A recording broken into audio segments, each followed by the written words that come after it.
Ito ta.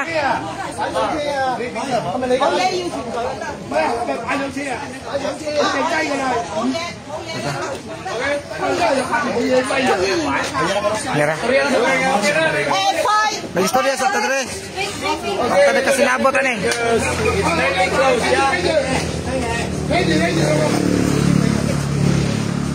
Okay, good morning everyone. Welcome to Dixon Dive Center. And now you have a 5-guide dive master, okay?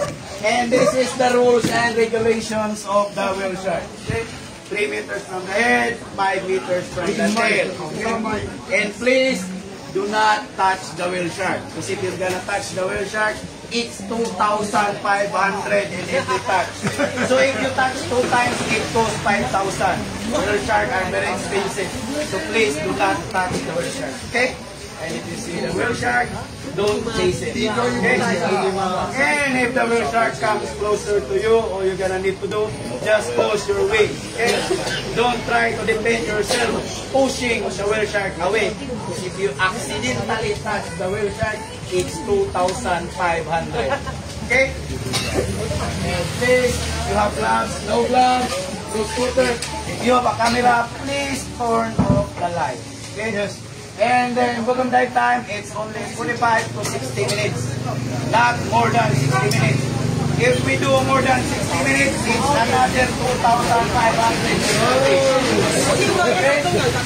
So if we hit 40 minutes, we start to go back. Okay?